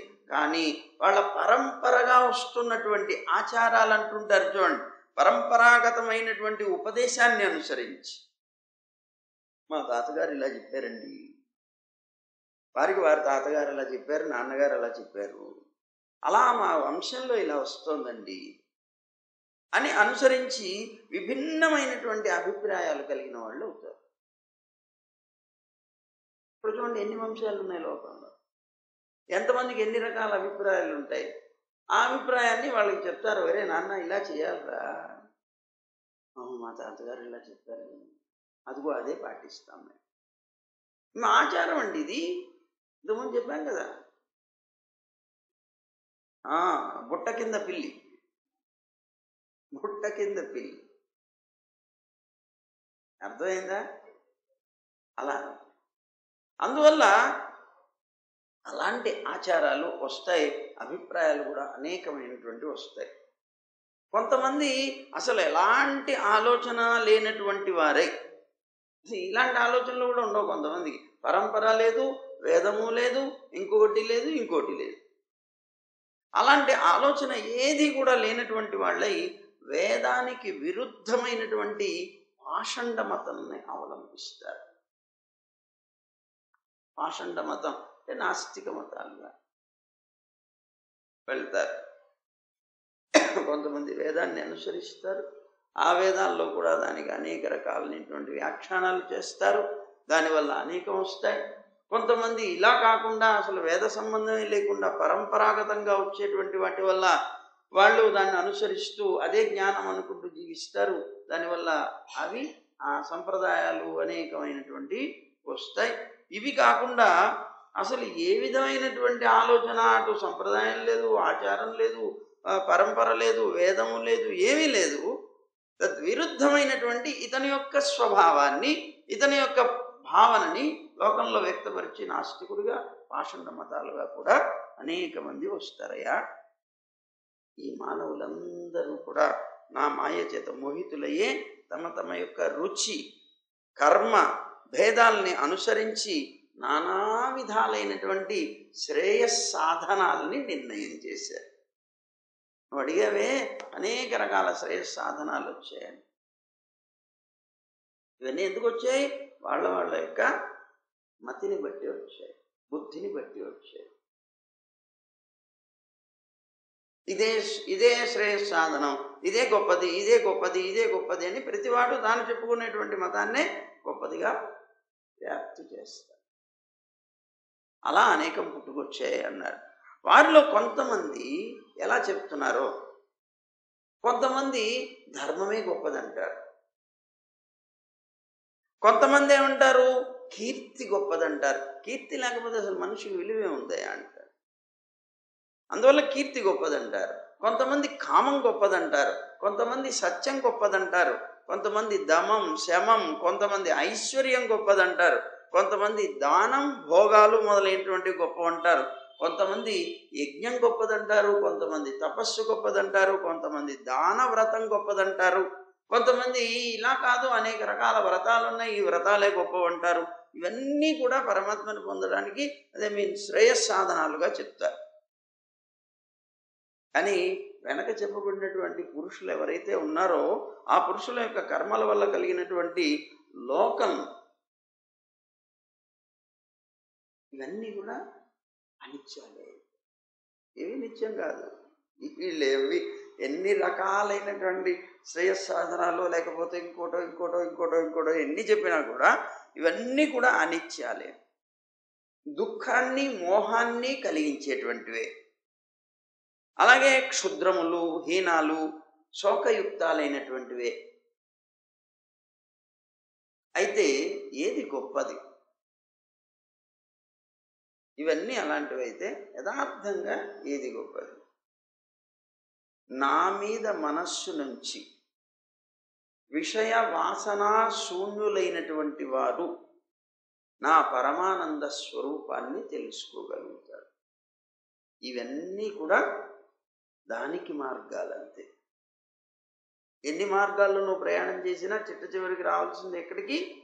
నా మీద పూర్తిగా మనస్సుని లగ్నం చేసి విషయవాసాలని దూరం చేసుకుంటే తప్ప నన్ను పొందలేవు. అందుకే చెప్పాడు భగవద్గీతలో, నా వేదైహి నా తపసా నా చేజ్జయ. నువ్వు ఏమి చేయి, వేటి వల్ల నేను పొందదగను? నేను పొందబడేటువంటిది ఒకటే, భక్త్యాత్మనన్యయాసక్తి. అనన్యమైనటువంటి భక్తితో మాత్రమే నేను లభిస్తాను. ఇవన్నీ కూడా ఆ భక్తిని పొందడానికి మార్గాలు అంతే. అదే నీకు కుదిరిందనుకో, వీటితో సంబంధమే లేదు. వీటి అవసరం ఏముంది? ఏమండి, నువ్వు 1వ తరగతి చదువుతున్నావు, ఆలు ఏబిసిడీలు రాస్తున్నావు. నువ్వు ఇంటర్మీడియట్కి వచ్చినా కూడా ఆలు రాసుకుంటావా? ఇంకా అవసరం ఏముంది? అక్కడి నుంచి దాటిపోయాం. అలాంటి పరిస్థితిని పొందాలి, అది చెప్తున్నారు ఇక్కడ. సరే, ఇలా ఉండేటువంటి రీతిలో నన్ను పొందడం కోసమే ఇవన్నీ చేయాలి. నన్ను పొందినటువంటి వాడు మాత్రమే, ఎవరైతే నా స్వరూపాన్ని పరిపూర్ణంగా తెలుసుకోగలుగుతాడో దానివల్ల కలిగేటువంటి సుఖం మాత్రమే నన్ను పొందింపచేస్తుంది. అలాంటిది మరి విషయాసక్తులైనటువంటి వాళ్ళకి ఎలా ఉంటుంది? నా యందు ఆసక్తి లేక నన్ను నిరంతరం తలవకుండా ఉండే వాళ్ళకి విషయాలు ఉంటాయి. విషయాల్లో ఉన్నవాడు సంసారంలో ఉంటాడు. నన్ను పొందేవాడు మాత్రమే నన్ను పొందుతాడు అని చెప్పుకుంటూ వచ్చాడు. వస్తు అకించనుడైనటువంటి వాడు, శమ దమ మొదలైనటువంటి గుణాలు కలిగినటువంటి వాడు, అలాగే సమమైనటువంటి చిత్తం కలిగినటువంటి వాడు, ఆత్మ పరితృప్తుడైనటువంటి పురుషుడికి సర్వ జగత్తు కూడా సుఖమయమైనటువంటి రూపంలోనే కనిపిస్తుంది. ఎప్పుడు మనస్సు నిండా విషయాలు పెట్టుకొని ఆందోళనతో ఉండేవాడు జగత్తులో ఉండే అందరినీ ఆందోళనగానే చూస్తాడు. అందుకని రహస్యం తెలుసుకో. నా మీద మనస్సు నిలిపినటువంటి మానవుడు యథార్థంగా నన్ను తప్ప అతన్ని పిలిచి, బాయ్ నువ్వు ఇంత గొప్ప తపస్సు చేసావు కదా, నీకు బ్రహ్మ పదవిని ఇస్తానంటే చీ అంటాడు. ఇంద్ర పదవి ఇస్తానంటే చీ అంటాడు. సార్వభౌమ పదవి కూడా అతనికి అక్కర్లేదంటాడు. పాతాళ లోక ఆధిపత్యాన్ని ఇస్తానన్నా వద్దంటాడు. అనిమాది అష్ట సిద్ధులు ఏవైతే ఉన్నాయో అలాంటివి ఇస్తానంటే వద్దంటాడు. చివరికి మోక్షం ఇస్తానన్నా కూడా నాకు అక్కర్లేదంటాడు. మరి ఏం కావాలరా నీకు? నువ్వే కావాలంటాడు. అది నా భక్తుడి యొక్క యథార్థమైనటువంటి స్వరూపం. దానికి నా పారమేష్ట్యం, నా మహేంద్ర దృశ్యం, నా సార్వభౌమం, నా రసాధిపత్యం, నా యోగ సిద్ధిరపునర్భవం వా మయ్యర్పితాత్మేచ్చతి మద్వినాన్యత్. మద్వినా నాణ్యత్. ఇంకొకటి ఏది కోరడు. నా తప్ప, నేను తప్ప ఇంకొకటి ఏది కోరడు వాడు. అలా నువ్వు కూడా అలాంటి వాడివి. ఉద్ధవుడితో అంటున్నాడు కృష్ణుడు, నువ్వు కూడా అలాంటి వాడివి. తానేమన్నాడు చివరిలో, నువ్వు అవతారం చాలించి వెళ్ళిపోతున్నావని నేను అనుకుంటున్నాను, నాకు తెలిసింది. నిన్ను విడిచి అర్ధక్షణ కాలం కూడా నేను ఉండలేను అన్నాడు.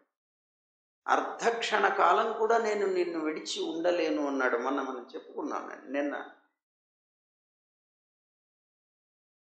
అలాంటి పరిస్థితుల్లో ఉన్నటువంటి అతనితో అంటున్నాడు, నువ్వు నాకు ఇష్టమైనట్లుగా నా పుత్రుడైనటువంటి చతుర్ముఖ బ్రహ్మ కానీ, నా అతని యొక్క పుత్రుడైనటువంటి శంకరుడు కానీ, లేకపోతే నా సోదరుడైనటువంటి బలరాముడు కానీ, నా భార్య అయినటువంటి లక్ష్మీదేవి కానీ, ఆఖరికి నా స్వరూపం కూడా నాకు ఇష్టం కాదన్నాడు. భాగవతోత్తములు అంటే అంత ప్రీతికి పరమ. అంత ప్రీతి పరమాత్మకి. యథార్థం చూడండి ఎంత ఇది. నా భక్తుల యొక్క పాదధూళి ద్వారా బ్రహ్మాండాన్నంతటినీ కూడా పవిత్రం చేయాలనుకుంటాను నేను ఎప్పుడు. అందువల్ల నిస్పృహుడినై, మననశీలుణ్ణై, శాంతుణ్ణై, వైరభావం లేకుండా సమదర్శి అయినటువంటి నా భక్తుణ్ణి నిరంతరం నేను అనుసరిస్తూ ఉంటాను. అతనితోనే ఉంటాను ఎప్పుడు. ఎందుకని? అతను నేను తప్ప ఇంకేది కోరకుండా ఉన్నాడు. అందువల్ల నేను కూడా అతను తప్ప ఇంకోటి ఏది. అందుకే నాకు ఇష్టమైనటువంటి వీళ్ళెవ్వరూ కూడా నీకన్నా గొప్ప ఇష్టమైనటువంటి వాళ్ళు కారు అనగలిగాడు. నన్ను అంతగా ప్రేమిస్తున్నప్పుడు నేను వాళ్ళని అంతగానే ప్రేమించాలి కదా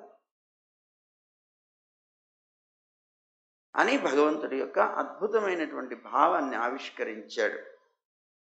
నిష్కించనులైనటువంటి వారు, శాంతులైనటువంటి వారు, నిరభిమానులైనటువంటి వారు, భూతాల మీద చాలా వాత్సల్యం కలిగినటువంటి వారు, విషయ అనురాగ సంపర్క శూన్యులైనటువంటి వారు, అంటే విషయాల గురించి ఎప్పుడు ఆలోచించకుండా ఉండేటువంటి వారు, అలాంటి పురుషులు ఎవరైతే ఉంటారో నా మీద ఏకాగ్రమైనటువంటి మనస్సు కలిగినటువంటి వారై నిరంతరం నన్ను సేవిస్తూ ఉంటారు.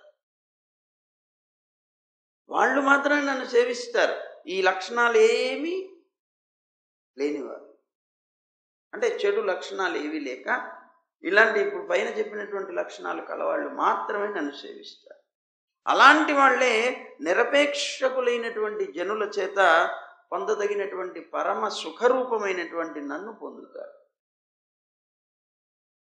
అందుకే వారు తప్ప ఇతరులు ఎవరు కూడా నన్ను పొందలేరు. అందుకే నేనేం చెప్పాను, భక్తి ఆత్మనన్యయాసఖ్య, అనన్యమైనటువంటి భక్తితో తప్ప దేనివల్ల కూడా నేను పొందలేను. ఇక్కడ అనన్య అనేటువంటి శబ్దంతో ఏమిటి, నేను తప్ప అన్యమైనటువంటిది తెలియకుండా, నేను తప్ప అన్యమైనటువంటిది ఏది తెలియకుండా బ్రతికేటువంటి భక్తుడు కావాలి. అలా సర్వవిధ ఇంద్రియాల్ని కూడా జయించలేని వాళ్ళు కొంతమంది ఉంటారు. ఆ జయించలేకపోయినా నా మీద అత్యంతమైనటువంటి ప్రీతి కలిగి జీవించేటువంటి ప్రాకృత భక్తుడు ఎవరైతే ఉంటారో అతను నా విషయంలో ఆకర్షితమైనటువంటి మనస్సు కలిగిన వాడు కనుక అతనికి ప్రబలమైనటువంటి భక్తి అనేటువంటిది ఒకటి ఉండి దాని యొక్క ప్రభావం చేత సామాన్యంగానే విషయాలకి లొంగిపోకుండా ఉండిపోతాడు.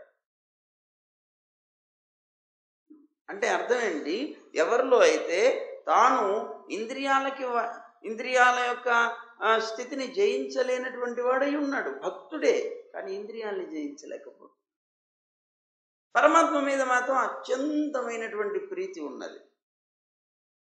ఆ అత్యంతమైనటువంటి ప్రీతి ప్రభావం చేత అతను ఒకవేళ ఇంద్రియాలని జయించలేని పరిస్థితుల్లో ఉన్నా అతను మాత్రం ఆ ఇంద్రియాలకి లొంగిపోకుండానే ఉంటాడు.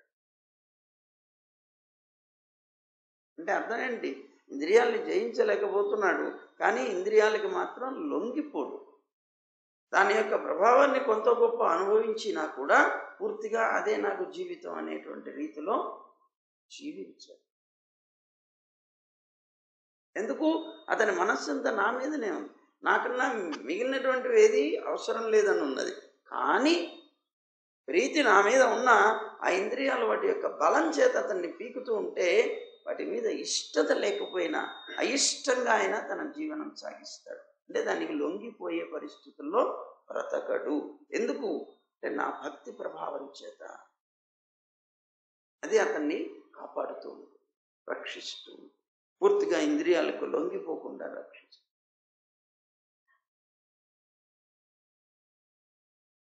అలా బాగా ప్రజ్వరిల్లుతున్నటువంటి అగ్ని నిప్పు ఉన్నది, అది కట్టెల రాశిని పెట్టాం మనం. అదేం చేస్తుంది, ఆ అగ్ని కట్టెల రాశికి పక్కన ఉంటే తగలబెట్టేసి, తగలబెడితే ఏమవుతుంది, అదంతా భస్మం అయిపోతుంది. అలాగే నా మీద ఉన్నటువంటి భక్తి సర్వ పాపాలని కూడా సమూలంగా నాశనం చేస్తుంది. అందుకే అనేక సార్లు మనం చెప్పుకుంటున్నాం, పరమాత్మ యందు ప్రీతి పెంచుకోండి, అది ఒక్కటి మాత్రమే గొప్పది. నాకు ఈ జ్ఞానం ఉంది, ఈ జ్ఞానం లేదు, నాకు ఈ శాస్త్రం తెలుసు, ఈ శాస్త్రం తెలియదు, నేను అద్భుతంగా ఈ శాస్త్రాన్ని అంతటిని పైనుంచి కింది దాకా, కింది నుంచి పై దాకా అంతా తాగేశాను, నేను మింగేసి మళ్ళీ కక్కేయగలను అనుకునేటువంటి రీతిలో కూడా వాటి వల్ల ఏం ప్రయోజనం లేదు. ఆ శాస్త్రాలను అధ్యయనం చేయటం దేనికి? పరమాత్మ యందు ప్రీతి కలిగించుకోవడానికి. ఆ ప్రీతి కలిగినప్పుడు వీటి యొక్క అవసరమే లేదు. అవన్నీ ఆ ప్రీతి కోసం మార్గాలంతే, ఉపాయాలంతే.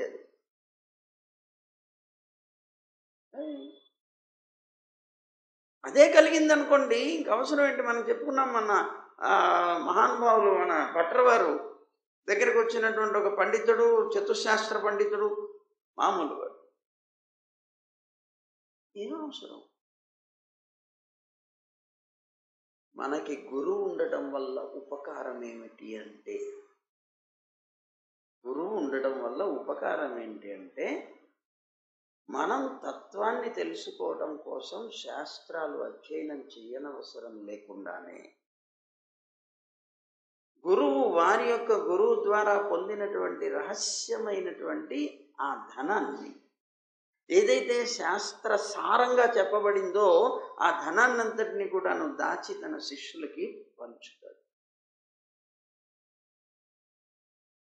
ఎప్పుడైతే తన శిష్యులకి తాను పంచుతాడో వాడు మళ్ళీ కష్టపడిన అవసరం లేదు. అందుకనే తిరుమంత్రార్థంలో వస్తుంది. తిరుమంత్రార్థంలో ఏం చెప్పాడు? స్వయంగా సంపాదించుకున్న ధనం లాంటిది కాదు, పూర్వీకులు సంపాదించిన ధనం లాంటిది, ఆచార్యుల ద్వారా వచ్చేటువంటిది పూర్వీకులు సంపాదించిన ధనం లాంటిది. మళ్ళీ కష్టపడినక్కర్లేదు, హాయిగా అనుభవిస్తే చాలు. ఇప్పుడు చూడండి, ఇది ఈ శాస్త్ర సారం. ఇది ఈ సారాన్ని మనం శాస్త్రాలన్నీ అధ్యయనం చేసినా కూడా మనకి తెలియదు, మనకు అర్థం కాదు. నిజంగా జ్ఞానం ఉండి శాస్త్రాల్లోకి వెళ్ళి కూర్చుంటే అయ్యేది కాదు. ఒక గురువు ద్వారా సకల శాస్త్రాల యొక్క సారం ఇది అని కృష్ణుడు చెప్తున్నాడు అనేటువంటి విషయాన్ని మనం వింటే మనకేమర్థమైంది? అయితే పరమాత్మ ప్రీతి పెంచుకుంటే చాలు. అన్ని శాస్త్రాలు చదివి దాని ద్వారా జ్ఞానాన్ని పొందేటువంటి మోక్షం, ఇవన్నీ అవసరం లేకుండా ఆయన మీద ప్రీతి పెంచుకోగలిగితే చాలు, మనకు వచ్చేస్తుంది అనుకునేటువంటి రీతిని ఎంత చక్కగా చెప్పేశారో చూడండి పరమాత్మ. కనుక నా మీద ఉండేటువంటి భక్తి సర్వ పాపాలని కూడాను భస్మం చేసి పారేస్తుంది అన్నాడు. ఇలా రోజు రోజుకి ప్రవృద్ధమై, అంటే వృద్ధి పొందుతూ ఉండేటువంటి సాధన భక్తి ఏదైతే ఉందో అది నన్ను వశం చేసుకున్నంతగా లోకంలో సాంఖ్యం కానీ, ధర్మం కానీ, స్వాధ్యాయం అంటే వేదాధ్యయనం కానీ, తపస్సు కానీ, దానం కానీ ఏవి కూడా వశం చేసుకోలేదు. ఇలా వృద్ధి పొందుతూ ఉండేటువంటి నా మీద ఉండే భక్తి ఒక్కటి తప్ప ఏవి కూడా నన్ను వశం చేసుకోలేవు అంటున్నాడు. శ్రద్ధ వల్ల కలిగినటువంటి అనన్య భక్తి ప్రభావం చేత. ఎప్పుడు కలుగుతుంది అనన్య భక్తి? శ్రద్ధ ఉంటే కలుగుతుంది. శ్రద్ధ దేని వల్ల కలుగుతుంది? విశ్వాసం వల్ల కలుగుతుంది. విశ్వాసం లేకపోతే శ్రద్ధ రాదు. శ్రద్ధ లేకపోతే పరమాత్మ మీద అనన్యమైనటువంటి భక్తి కలగదు. ఈ అనన్య భక్తి ప్రభావం చేత పరమాత్ముడని, అలాగే జగత్తులో ఉండే సకల జీవరాశికి ప్రియస్వరూపుణ్ణి అయినటువంటి నేను సాధువులకి లభ్యమవుతున్నాను. వాళ్ళ దగ్గర అదొక్కటి ఉంది. అది ఒక్కటి మాత్రమే నన్ను బంధించగలుగుతుంది. అందుకనే ప్రేమ దామ్న. యశోదమ్మ కట్టినటువంటి తాడేమిటి? ప్రేమ అనేటువంటి బంధం. ప్రేమ బంధం చేత బంధించగలిగింది. యశోదమ్మకి ఏం జ్ఞానం తెలుసు? ఆవిడ వేదం చదువుకుందా? శాస్త్రాలు చదివిందా? సంధ్యావందనాలు చేసిందా? యజ్ఞాలు చేసిందా? ఏం చేసింది? ఏం చేయదు. ఆయన మీద నిండైనటువంటి ప్రేమ ఒకటి ఉన్నది. ఆ ప్రేమ అనేటువంటి బంధంతో ఆయన్ని బంధించింది. ఆయన బంధింపబడ్డాడు. ఇక దేనికి నేను బంధింపబడను అంటాడు పరమ. అది ఆయన దగ్గర ఉన్నటువంటి అద్భుతమైనటువంటి. అంటే లోకంలో ప్రతి వాళ్ళ దగ్గర ఏదో ఒక బలహీనత ఉంటుంది. అంత గొప్పవాడై దేనికి లొంగనటువంటి పరమాత్మ కూడా లొంగిపోయేటువంటిది భక్తి, ప్రేమ అనేటువంటిది ఉందని ఆయనే రహస్యాన్ని బట్టబయలు చేశాడు. అదిగో అదనమాట. కనుక అనన్య భక్తి ప్రభావం చేత పరమాత్మున్నై ప్రియస్వరూపుణ్ణైనటువంటి నేను సాధువులందరికీ లభిస్తున్నానయ్యా. ఏకాగ్ర భావ సంపన్నమైనటువంటి భక్తి కనుక, ఏకాగ్రభావ సంబంధమైన అంటే అనన్యమైనటువంటి భక్తి కనుక చండాలుడి దగ్గర ఉన్నా కూడా తను పవిత్రమవుతాడని. ఆ భక్తి చండాలుడని లోకంలో అందరి చేత కూడా చిత్కరింపబడేటువంటి వ్యక్తి దగ్గర ఉన్నా కూడా అతను మహానుభావుడే. అతన్ని కూడా పవిత్రం చేసు. అంటే ఇక్కడ భక్తి పొందడానికి వర్ణంతో, జాతితో, కులంతో, దేంతోనూ సంబంధం లేదు. అన్నిటికీ అతీతమైనది. అదిగో అది చెప్తున్నారు.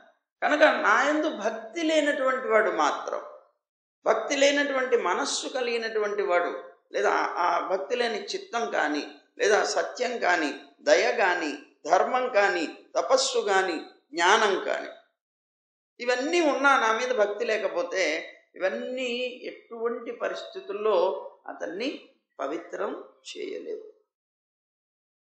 కావచ్చుగాక ఆ ధర్మాన్ని పాటిస్తేనో, ఆ యజ్ఞాన్ని పాటిస్తేనో, దయని పాటిస్తేనో, ధర్మం పాటిస్తేనో పుణ్య విశేషం రావచ్చు. అతనికి స్వర్గాది లోకాలు, ఉత్తమమైనటువంటి జన్మలు రావచ్చు.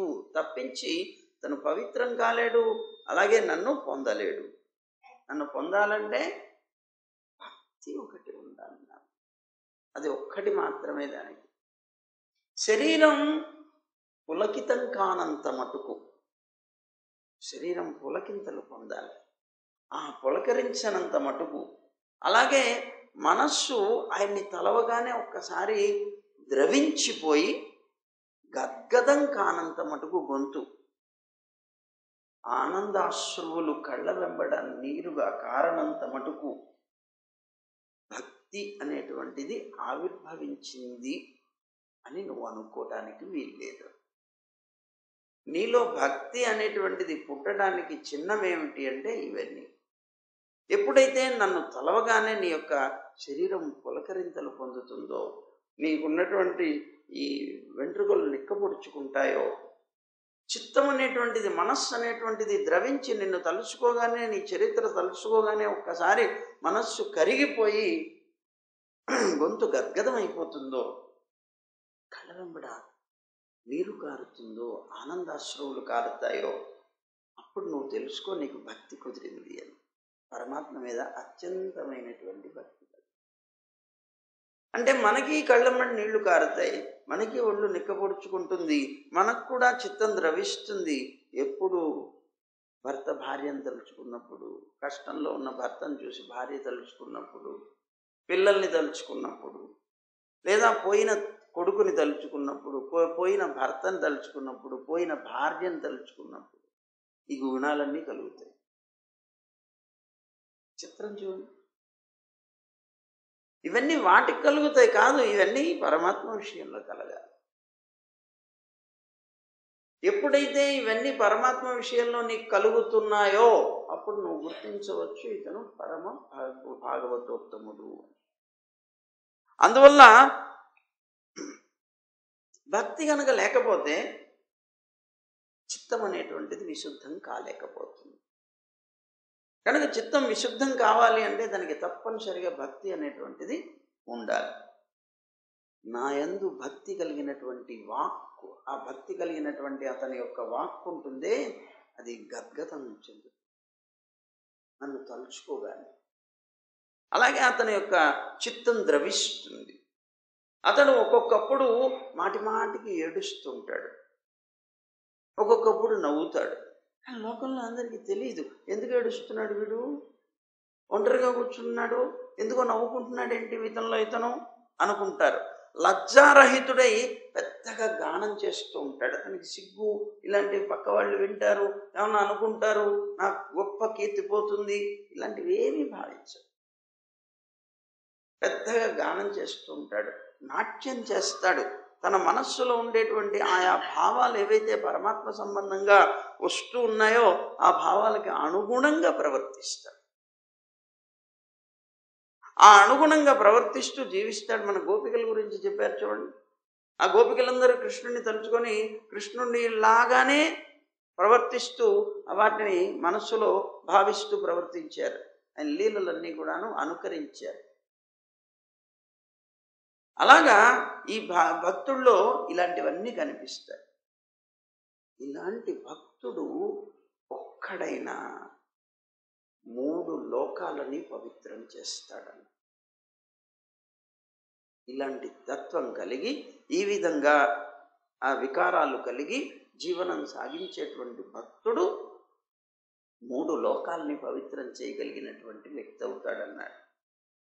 బంగారం కనుక అగ్ని చేత సంతప్తమైతే, అంటే కాలిస్తే బంగారాన్ని, దాంట్లో ఉండేటువంటి దోషాలు మలాలన్నీ కూడాను ఎలాగైతే పోతాయో, పోయి తన యొక్క సహజమైనటువంటి స్వభావాన్ని, ప్రకాశాన్ని ఎలాగైతే పొందుతుందో, మానవుల యొక్క చిత్తం కూడా నా మీద ఉండేటువంటి భక్తి యోగం చేతనే కర్మ వాసనలు అనేటువంటి మలాన్నంతటిని కూడా వదిలేసి నా మీద ఉండేటువంటి ప్రేమపూర్ణమైనటువంటి మనస్సుతో నన్ను సేవించగలిగేవాడు అవుతాడు. అంటే అతని యొక్క స్వస్వరూపాన్ని పొంది.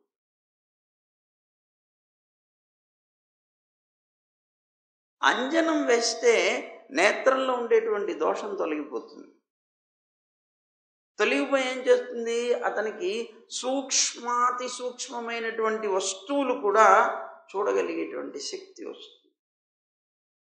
అలాగే పావనమైనటువంటి నా లీలల్ని వినడం చేత లేదా కీర్తించడం చేత చిత్తంలో ఉండేటువంటి మాలిన్యమంతా కూడా తొలగిపోతుంది.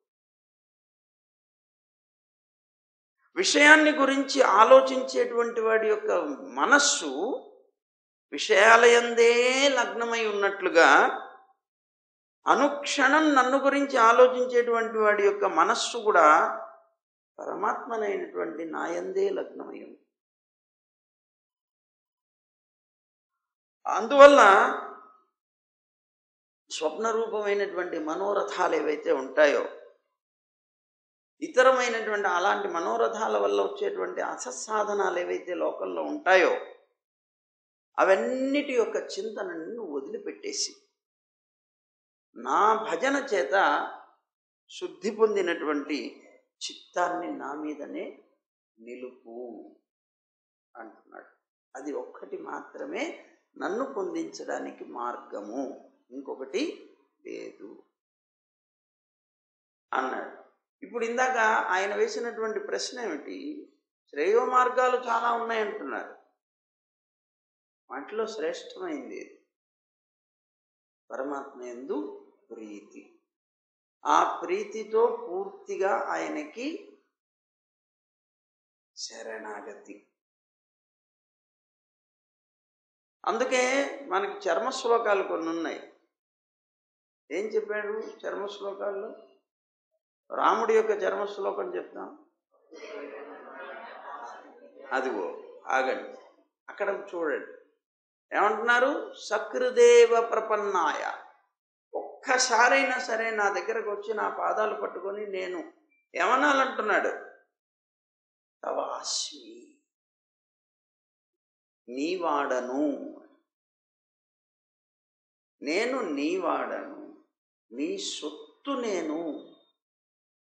ఒకసారి నా పాదాలు పట్టుకొని పరిపూర్ణంగా నేను నీవాడను, నీ సొత్తు నేను అని ఎవరైనా అనగలిగితే వాళ్ళ యొక్క రక్షణ భారాన్ని నేను చూసుకుంటాను.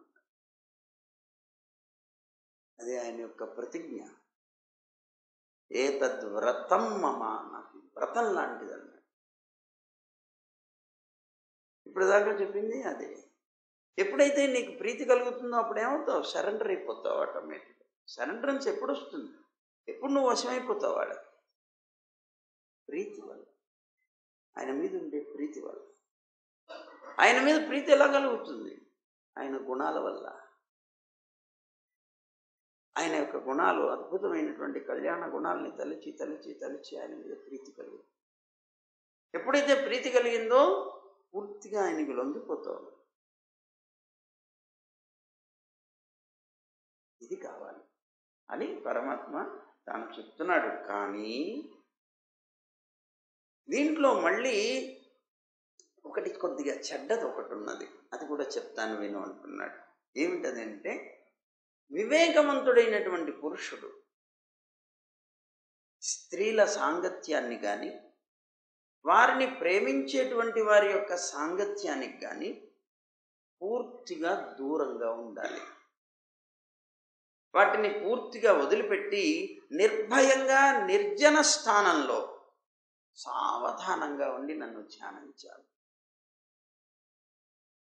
ఉద్ధవ, స్త్రీ సాంగత్యం వల్ల, స్త్రీ లంపటులైనటువంటి వాళ్ళ యొక్క సాంగత్యం వల్ల ఈ జీవుడికి ఎన్నో రకాలైనటువంటి క్లేశాలు, సంసార సంబంధము కలుగుతున్నాయి. ఇలాంటి కష్టాలు, బంధాలు లోకంలో ఇంకా ఏ ఇతర విషయాల వల్ల, ప్రసంగాల వల్ల కలగవు అన్నాడు. అందుకనే లోకంలో రెండు ప్రధానంగా వదలవలసినటువంటివి కామిని, కాంచనం. ధనం ఒకటి కలిగిస్తుంది, ఇలాగే స్త్రీ సాంగత్యం ఒకటి కలిగిస్తుంది. కనుక వివేకవంతుడైనటువంటి వాడు ప్రధానంగా ఈ విధమైనటువంటి రీతిలో తాను జీవిస్తూ నన్ను ప్రేమిస్తూ నన్ను పొందుతాడు. వాడికి ఇంకా లోకంలో ఇతరమైంది ఏది కోరను నువ్వు తప్ప అనుకునేవాడికి ఇది కూడా రాదు. ఒకవేళ ఇలాంటిది ఏదైనా జరిగితే నేనున్నానన్నాడు కదా ఆయన. అది చెప్తున్నాడు. పుండరీకాక్ష ఉద్ధవుడు అంటున్నాడు కదా, ముముక్షువులైనటువంటి పురుషులు నిన్ను ఏ రూపంతో, ఏ విధంగా, ఏ భావనతో ధ్యానిస్తారో దయించి ఒకసారి చెప్పవయ్యా. అంటే ఎప్పుడు కూడా నీ పాదపద్మాన్ని ధ్యానించాలన్నారు కదా. ఏ రూపంలో, ఏ సమయంలో, ఏ విధంగా ధ్యానిస్తారో అది కూడా నాకు కొద్దిగా చెప్పు అన్నాడు. అలాగే చెప్తాం మధ్యాహ్నం అన్నాడు స్వామి. అదేమిటో మధ్యాహ్నం చూడు. సర్వం శ్రీకృష్ణార్పణమస్తు. గోవింద జయ జయ గోపాల జయ జయ,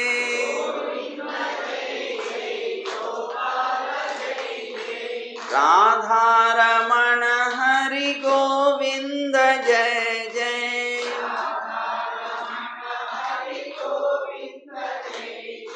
గోవింద జయ జయ గోపాల జయ జయ,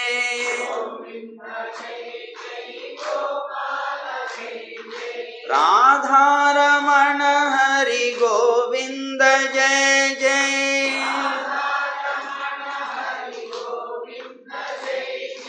గోదారమణ హరి గోపాల జయ జయ,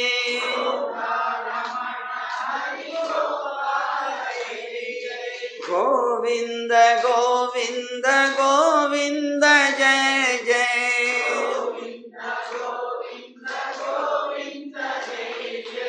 గోవింద గోవింద గోవింద జయ జయ,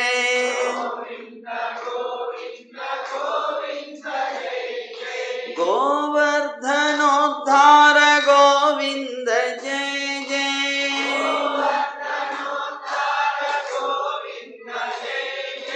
గోపీ మనోహర ముకుంద జయ జయ,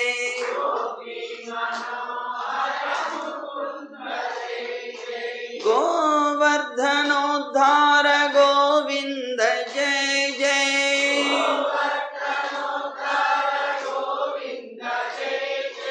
గోపీ మనోహర ముకుంద జయ జయ,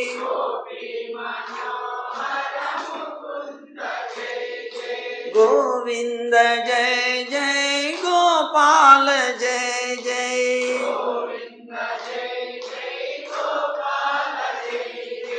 గోవింద జయ జయ గోపాల జయ జయ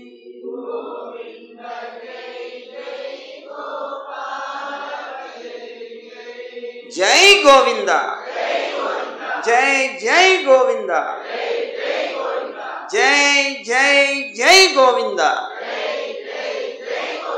జై శ్రీమన్నారాయణ జై జై శ్రీమన్నారాయణ జై జై జై శ్రీమన్నారాయణ. సర్వం శ్రీకృష్ణార్పణమస్తు.